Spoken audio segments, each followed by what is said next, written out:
জয়। শ্রাবণ মাসে পার্বতী ব্রত পালন করে মহাদেবকে পতিরূপে লাভ করেছিলেন। তখন থেকেই মেয়েরা বিশ্বাস করেন সবুজ রং মানে হলো জীবনের বার্তা, নবজীবনের আশীর্বাদ। সবুজ চুড়ি ও শাড়ি পরে পার্বতীর মতোই তারা চায় নিজের দাম্পত্য জীবন সুখের হোক, তাই বিবাহিত মহিলারা সবুজ চুড়ি পরে। শ্রাবণ মানেই বর্ষা, প্রকৃতি তখন সবুজ, সতেজ ও প্রাণময়। তাই এই মাসে নারীরা সবুজ রং পরে যেন তারা প্রকৃতির সাথে একাত্ম হন। সবুজ রং এই ঋতুর আনন্দ, প্রেম, সতেজতা আর নারী শক্তিকে সম্মান জানানোর প্রতীক। বিবাহিত নারীরা সবুজ চুড়ি পরে স্বামীর দীর্ঘায়ু ও সংসারের সুখের কামনায়, আর অবিবাহিত কন্যারা পরে যাতে তারা শুদ্ধ প্রেম ও একজন আদর্শ স্বামী লাভ করেন, যেমন পার্বতী শিবকে পেয়েছিলেন। শ্রাবণ মাসে সবুজ চুড়ি পরলে জীবনে প্রেম আসে, অশুভ শক্তি দূরে থাকে, আর পার্বতী মায়ের কৃপা বর্ষিত হয়। আর সেই কারণেই শ্রাবণ মাসে সবুজ চুড়ি, সবুজ শাড়ি, সবুজ টিপ এত জনপ্রিয় হয়ে উঠেছে। তো গাইস, আমি এখন রেডি হয়ে গেছি, তো চলুন আজকের শ্রাবণ মাসের সোমবারের ব্রত কিভাবে আমরা পালন করলাম সেটাই আপনাদেরকে দেখাবো। আর আজকে আমার এই ব্লগের সব থেকে বেশি আকর্ষণীয় দৃশ্য হলো আজকে আমি এখানকার মানে মধ্যপ্রদেশের হিন্দুস্তানি মেয়েদের সঙ্গে মিলে শ্রাবণ মাসের সোমবার পালন করলাম এবং মাটি দিয়ে 151টি শিব ঠাকুর বানিয়ে আমরা পুজো করেছি। তো কিভাবে করলাম শুরু থেকে শেষ অবধি দেখতে থাকুন। তো চলুন গাইস, আমরা আজকে এই ভিডিওতে জেনে নেব কেন শ্রাবণ মাসের সোমবার মহাদেব শিবকে উৎসর্গ করা হয়। শ্রাবণের এই পবিত্র মাস শুধু বৃষ্টির ফোঁটায় নয়, শিব পার্বতীর প্রেম, তপস্যা আর আশীর্বাদে ভেজা এক অলৌকিক সময়। আজ আমি আপনাদেরকে শোনাতে চলেছি এক অসাধারণ, অবিশ্বাস্য এবং অত্যন্ত হৃদয়স্পর্শী কাহিনী, শিব ও পার্বতীর প্রথম মিলনের গল্প, যা জড়িয়ে আছে শ্রাবণের প্রথম সোমবারের সাথে। গাইস, এই কাহিনী শুধু গল্প নয়, এ এক প্রেমের সূচনা, যেখানে ভালোবাসাই স্বয়ং মহাদেবকে নত করতে বাধ্য করেছিল। তাই অনুরোধ করব পুরো ভিডিওটি মনোযোগ সহকারে শুনবেন, কেন কি আজকের এই কাহিনী হয়তো আপনার মনোকামনাও পূর্ণ করতে পারে।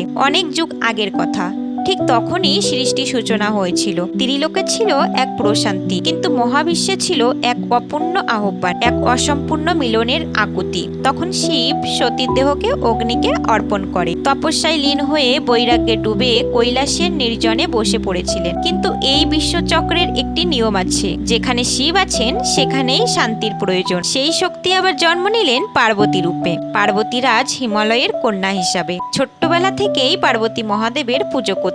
প্রতিদিন সকালে উঠে শিবলিঙ্গে জল ঢালতেন, বেলপাতা দিতেন আর মনে মনে বলতেন, হে মহাদেব, আমি আপনাকেই আমার স্বামী হিসেবে গ্রহণ করেছি। যতদিন না আপনি আমাকে গ্রহণ করেন আমি বিবাহ করব না। মা মেনা দেবী হাসতেন, কিন্তু পার্বতীরাজ হিমালয় ছিলেন চিন্তিত। শিব যিনি তপস্বী, বিয়ের প্রতি যার কোনো আকর্ষণ নেই, তিনি কিভাবে তাদের কন্যাকে গ্রহণ করবেন? সত্যিকারের প্রেম এমন এক শক্তি যা স্বয়ং শিবকেও মোহিত করতে পারে। একদিন শ্রাবণের প্রথম সোমবার এলো। প্রকৃতি ছিল সবুজে মোড়ানো, পাখিরা কিচিরমিচির করছিল, ময়ূর নাচছিল, আকাশে ছড়িয়ে ছিল গাঢ় নীল রং। সেই দিন পার্বতী মনে মনে সংকল্প করলেন, আজ থেকে আমি সোমবারের ব্রত পালন করব। আমার তপস্যা, প্রেম আর ভক্তিতে একদিন মহাদেব অবশ্যই আসবেন। প্রতিদিন নদীতে স্নান করে কাদামাটি দিয়ে শিবলিঙ্গ তৈরি করতেন, জল, দুধ, বেলপাতা, ধুত্রা, মধু দিয়ে পুজো করতেন, ঘন্টার পর ঘন্টা বসে শিবের নাম জপ করতেন। দেখুন গাইস, ব্রত কথা বলতে বলতে কিন্তু আমরা 151টি শিবলিঙ্গ তৈরি করে ফেলেছি। আর এবার কিন্তু এই শিবলিঙ্গগুলোকে নিয়ে আমরা পুজো করব। আর এই পুজোটা কিন্তু পুরোপুরি হিন্দুস্তানিদের নিয়ম অনুযায়ী করব, কেন কি এই পুজোটা তো আমি আগে কোনোদিন করিনি।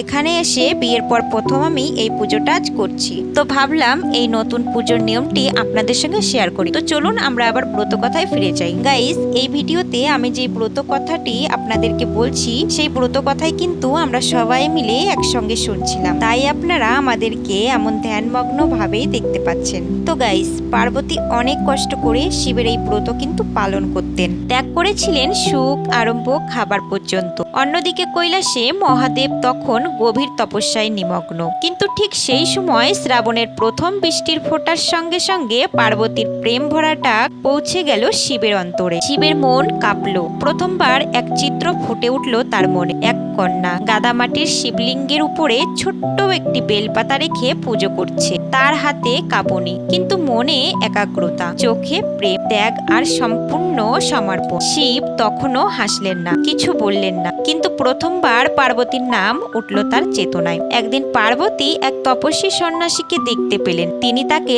জল দিলেন, তার পা ধুলেন এবং জিজ্ঞাসা করলেন, হে প্রভু, আপনি কে? সন্ন্যাসী ধীরে বললেন, আমি সেই যার জন্য তুমি তোমার জীবন উৎসর্গ করেছ।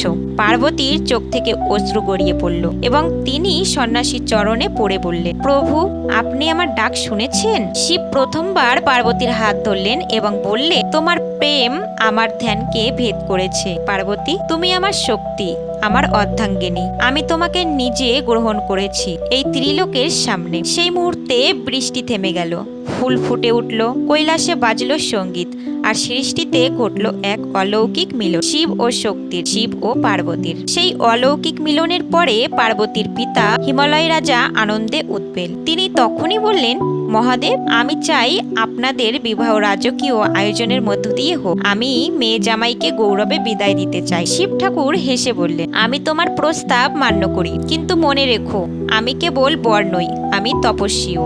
আমার সাথে হবে না স্বর্গের দেবতা, আমার সাথে আসবে ভূতের দল, গন্ধব্য নয়, প্রেত, পিশাচ, নাগ, যক্ষ, কিন্নর। হিমালয় রাজ একটু ভয় পেয়ে গেলেন, কিন্তু পার্বতী মৃদু হেসে বললেন, যদি মহাদেব বর হন তবে আমি তপস্বীর স্ত্রী হতে রাজি। শ্রাবণের এক বিশেষ তিথিতে পাহাড় কেঁপে উঠল, কারণ সেই দিন শিবের বরাত নামলো কৈলাস থেকে। সামনে বীরভদ্র, পিছনে প্রেত পিশাচ।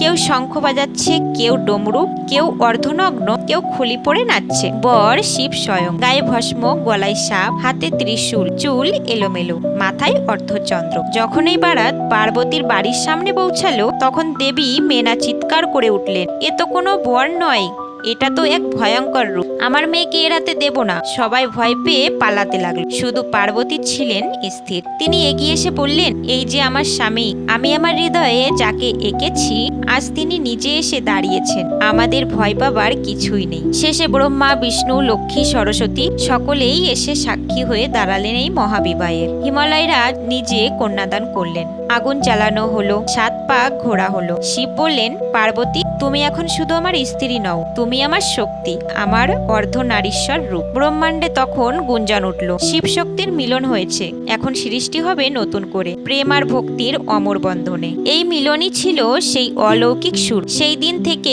মেয়েরা ও ভক্তরা শ্রাবণের সোমবার ব্রত পালন করেন, মহাদেবকে জল, দুধ, বেলপাতা দেন, উপবাস রাখেন, তপস্যা করেন। নিজের ভালোবাসা পূর্ণ হোক, সংসার সুখের হোক, এই কামনায় ভগবান শিবকে ডাকেন। কারণ প্রেম যদি হয় পার্বতীর মতো নিঃস্বার্থ আর গ্রহণ যদি হয় শিবের মতো উদার, তাহলে সেই মিলন চিরন্তন হয়। শ্রাবণ মাসের সোমবারের ব্রত কথা আপনাদের কেমন লাগলো অবশ্যই কমেন্ট করে জানাতে ভুলবেন না। আর হ্যাঁ, আজকে আমাদের পুজোটা কেমন লাগলো সেটাও কিন্তু কমেন্ট করে একদমই জানাতে ভুলবেন না। তো গাইস, আমাদের পুজোটাও একদম শেষের দিকে, পুজো প্রায় শেষ হয়ে এসেছে। পুজোর শেষে আমরা সবাই মিলে আমাদের 151টি শিব ঠাকুরকে নিয়ে জলে বিসর্জন দিতে গেলাম। তো গাইস, আমরা এখন হেঁটে হেঁটে রাস্তা দিয়ে একটা ছোট্ট নদীর কাছে গেলাম এবং সেখানে আমরা 151টি শিব ঠাকুরকে সেই সুন্দর পবিত্র জলে বিসর্জন দিলাম। সো গাইস, ভিডিওটি কেমন লাগলো অবশ্যই কমেন্ট করে জানাতে ভুলবেন না। আর ভালো লাগলে লাইক, শেয়ার, কমেন্ট করতে একদমই ভুলবেন না। Thank you so much. দেখা হবে আবার নতুন কোনো ভিডিওর গল্পের সঙ্গে। আর হ্যাঁ, আমার প্রোফাইলটা ফলো করে আমার পাশে থাকতে একদমই ভুলবেন না। Thank you so much. Thanks for watching my video.